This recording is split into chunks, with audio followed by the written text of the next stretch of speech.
So a few people have said that they cannot wait until the lawsuits and the class action lawsuits start against ICE, Border Patrol, and Department of Homeland Security for the way they have been brutalizing communities.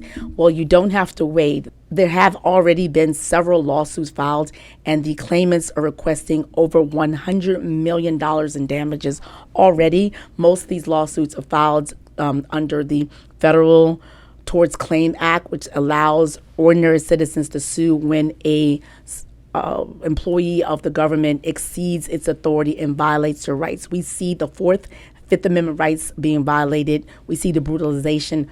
All of that is outside the scope of their duty. Now, here's the thing you should also know. If you follow me, I've already shared to the extent to which right now we are paying out the dividends, paying out the lawsuits that already been settled from Trump's last term.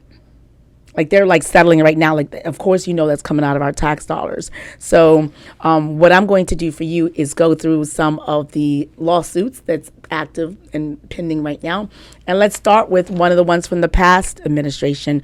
You know that ICE detainers, or when, for example, if you are held in a court for whatever reason, or in a jail for whatever reason, if the ICE have already flagged your name, they can hold you for ICE. And that's what happened to Peter Brown, who is a brother, actually, born in the United States in New Jersey. He decided to take his butt down to Florida. He got a little bar brawl, and then he was on probation and had a probation violation, came in on probation violation, was held and almost deported to Jamaica.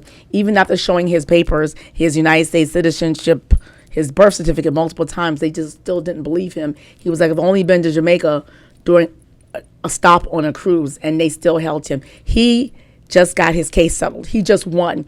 He's claiming between $500,000 to $1 million. Again, that's from last term. Now, let's fast forward to this term.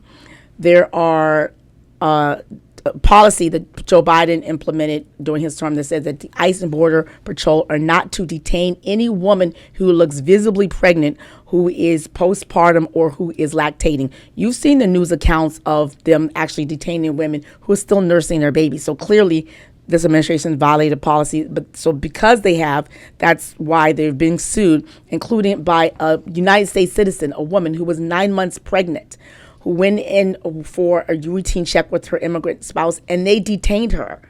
And the stress of her being detained caused her to go into labor. So she's suing for about $1 million or so. She was among 5 different claimants that some lawyers had done a presser announcing their various different lawsuits filed against the Trump administration.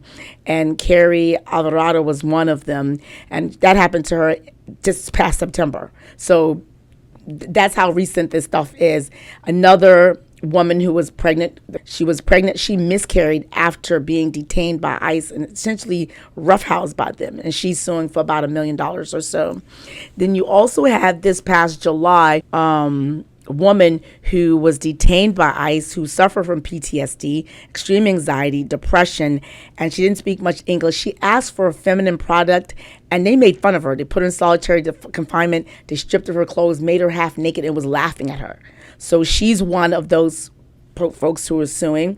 You also have a photographer outside of Home Depot. In Home Depot, that was the target. You might have remember Stephen Miller saying you got to detain 3,000 people per month or whatever per day. Stephen Miller, the Jewish Nazi. We're going to call you a Jewish Nazi so long as you're treating people and rounding people up like as they did to your ancestors from Belarus from 3-4 generations ago. Stephen Miller, who forgets your damn roots, because that's what freaking people came from.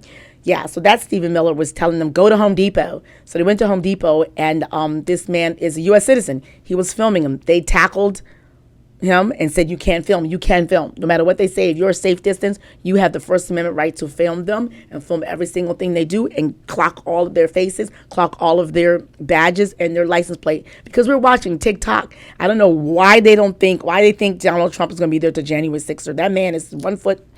And when he leaves, if he does not pardon you specifically, we have 5 years after he's out of office to actually hold you accountable for the ways you've been brutalized people. That's including the hearings, the oversight committees, and these class action lawsuits and these individual lawsuits. So your time is coming, sir, ma'am, who just wanted a quick check. Finally, you have Wilma Chavarria, who lives in Vermont, who is a superintendent of school. On his way back home from Nicaragua, stopped by Houston Airport and had was pulled aside by customs border agent and held there for hours. And they said they need to see his phone. They see his devices. He was coming from Nicaragua. And he resisted because he said at the time that he was carrying a school laptop that had information on all of the students, private information. And he says, I cannot let you see this. I have to protect my children and my students. Eventually, he gave in, and they end up taking the laptop outside of his realm. So he was not able to verify that they did not, in fact, access all of those information. So not trusting the Trump administration, he sued. Now, ordinarily, if you follow me, I've told you that Customs and Border Patrol can indeed search your things, can go into your phone, because when you're coming into the United States within 100 miles of the border, just arriving in, they have wide latitude to do a lot of searching. That's why I've told people to use a dummy phone, give it up your dummy phone, take everything off, use a burner phone or whatever it is, because you have less rights in terms of for your devices when you're coming in. But in this case, he specifically said that I am trying to protect something that you would need a Fourth Amendment warrant from, federal warrant, to access this specific document and get into this specific laptop. And that's why he sued for $1 million. Like I said, there's over $100 million being sought. Over 170 United States citizens have been held. If you watch the hearing with Kristi Noem last week, you know some of these representative members called her out for detaining and or deporting veterans, United States citizens, multiple times, despite the fact that ICE continuously, and she also, Kristi Noem, continuously lie about that. So those are the individual cases. Now we have these classes. Classes are something that can be certified by a judge when they're for people that are similarly situated. So I'm going to put here a chart of the various different class actions that continue. Now you, my friend, may be a member of the class. Here's the thing about class actions. A lot of times you don't have to do anything but just exist. Just to have your experience, join the class. If there's a payday, you get paid as well. If you want to know how you can join in on the class action lawsuit, it's one of the cards in my Know Your Rights cards as part of my Trump survival kit. You can get it at jjlegal.com. Download it. It's free. It also includes scripts in case you see someone who's being detained or brutalized. Things you tell the ICE agent you announce to their face or just passively. And a lot of people would say they don't care. It does not matter. You are memorializing this because what you film can be used by the various different organizations and nonprofit groups and the Democrats' oversights where they're monitoring and we're tracking, and we know where you are. We know the beat. We're going to have your photos. We're going to know who you are. We're tracking it. So there's scripts that also includes Know Your Rights cards, including how to get in on a class action. And I also have case trackers and where you can go get access to the dockets, because I'm JJ. My thing is I'm in the dockets, or the actual cases. If you yourself just want to read it for yourself, you can. So again, go to jjlegal.com. Now, let's go through the various different class actions. So the class actions are in two different categories. One of them is categories protecting children and vulnerable groups that are protected by our laws. That the Trump administration said, "F your laws. We're going to just round up people." We already know they've accidentally deported people who were subject to a previous class. His name is Christian. His real name is Jordan Salmaran, I think. Anyway, he was a kid who was subject to a class of Venezuelan minors that entered the country before 2019 were not to be deported. They deported one anyway, violated that class action lawsuit. So here's where if you're a member of a class, you're protected beyond, once it's certified, you're protected from the administration throughout. So in addition to those kids, there's a law called the Trafficked Victim Protection Rights Act. Essentially, anyone who's brought here to the United States who's trafficked, we don't send them back. So, for example, let's say we discover some sex trafficked children in a car, on a boat. We don't take those children and send them back to where they were. That's what the Trump administration has been trying to do. Essentially, to return children, and we have a law to protect those. So there is a class to protect Guatemalan and Honduran kids that the Trump administration tried to send back and lie and say, oh, the parents want them back, the country wants them back. The country's like, we didn't say that. The parents like, we didn't say that. So there is already a class certified for the Honduran and the Guatemalan kids, and there is an attempt now to expand that to include all kids, because they discovered there was a Mexican-American girl who was also trafficked and abused. The Trump administration trying to send her back to her abuser while she's comfortable at home, living, has a sponsor, going to school. They want to uproot her. Then there has been the protecting children who are born here on U.S. soil to parents that are not U.S. citizens, parents who perhaps aren't even documented. There have been about 5 requests for class certifications, 5 lawsuits that are now pending before the Supreme Court. We know the Supreme Court is going to be hearing arguments related to it, but as of right now, there has been several certifications to protect those children as a class. So that's the second certification regarding to children. There is a set of certifications that have already been certified or requested on behalf of migrants or immigrants who have been going through the process, who've gotten in line, who check in regularly. As you probably noticed, that a lot of the ICE have been taking people who are going to courts. The Project 2025, I'm going to always bring this up, part of their agenda is to stop or remove people from the country who are not United States citizens or green card holders, including spouses of U.S. citizens and ground holders, including people here on temporary protective status, folks who are legally here claiming asylum, who have active asylum claims. If you saw the hearing regarding Kristi Noem, you saw a few representatives call her out for removing some people from office from the country who have active asylum cases. If your case is still pending and you're active, you're technically documented. You're not supposed to be removing people. So they've been actually doing that because that's part of the 2025 agenda. It's ignore the rules and law.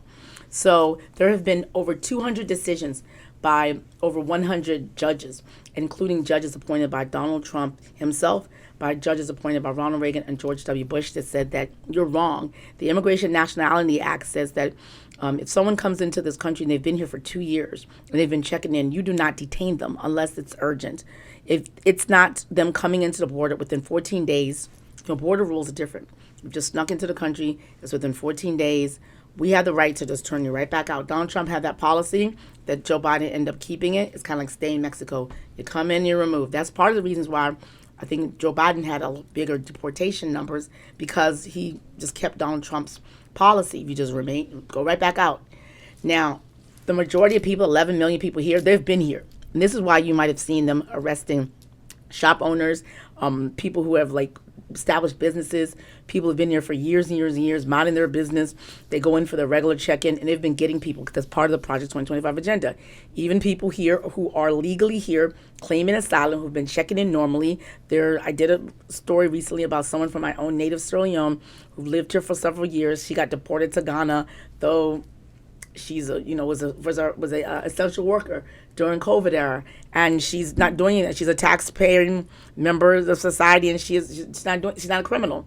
So that's what happened. So the 100 judges and 200 decisions across multiple jurisdictions have said you can't do that. And so in all those various different jurisdictions, there's been classes certified to protect people. The way they've been trying to get people is they deny them bond, they detain them, and then they deny them bond, and then they try to deny them access to the lawyer so they can quickly deport them. We've seen that. I've reported on that many instances. When people ask for the lawyer, they actually, in the case of the Africans, one guy asked for a lawyer. They took him out of the cage. They strapped him in a straitjacket and put him in the middle of the ground, which is torture, which is a violation. And everyone who did that, he knows the date and time that happened. So every single officer who's part of that, the lawsuit is going to be against them too.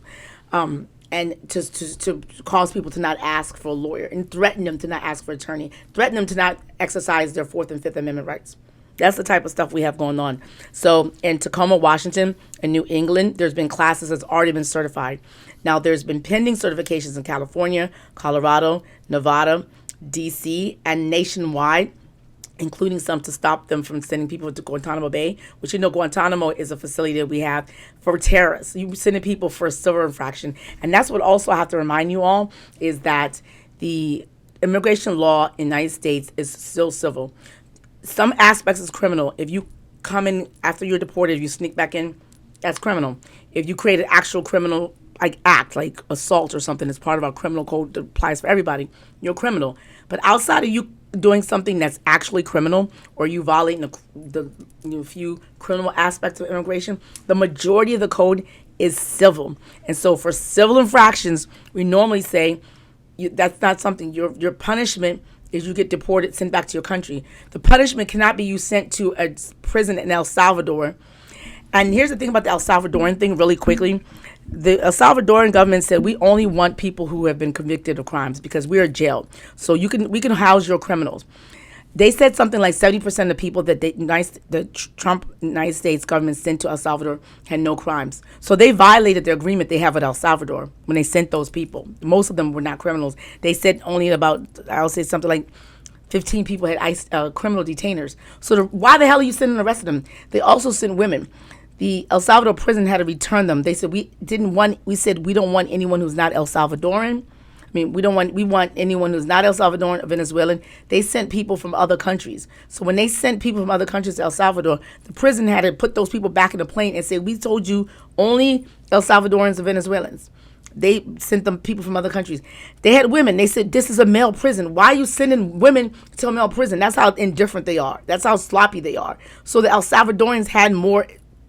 It's a prison, so it's horrible. But they had more morals and ethics towards commitment to their agreement. Because they said, our agreement is for criminals. We're going to assume that the people you sent us are criminals. If you say you sent them here, we're going to assume you did the due diligence and you only sent us criminals. But we did tell you specifically, we're only taking El Salvadorans and Venezuelans. So you sending us people from other countries and you sending us women, and we said men, that's outside the bound agreements. Return them. So, I mean, that's just a little taste of the extent to which the Trump administration is sloppy. They try to abuse developing nations in Africa to take migrants and immigrants and send them to countries where they're going to be tortured in violation of the UN Convention Against Torture we're signatory to. And they try to let African nations say, you're going to take them and send them off because if we take them, we'll be in violation. And these African nations are like, okay, in exchange for sanctions, visa relief, whatever the hell, we'll do that. We'll take the hit. And that's what Ghana did. That's why I was disappointed in Ghana, because you guys let yourself be used by the Trump administration to abuse and violate an agreement to which you're signatory by sending these people off these other places. But I digress. At the end of the day, that's a little tangent. That's why I digress. This video is also sponsored by my merch line. I'm a big fan of voting rights, big fan of voting rights, big fan of human rights, big fan of free speech shirts. I have No Human is Illegal.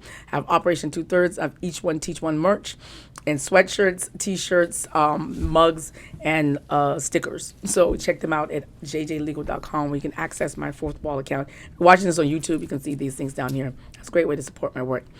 But anyway, in any event, so that's it. That tells you the extent to which there are lots of lawsuits. Like I said, they total over $100 million already and counting. And it's going to be more. Last term, like I said, and I did a video doing a recap of the extent to which we're now paying out class action lawsuits. This year, I watched the Trump administration fight with a law firm that represented a bunch of young people. They were savagely treating these young people bad.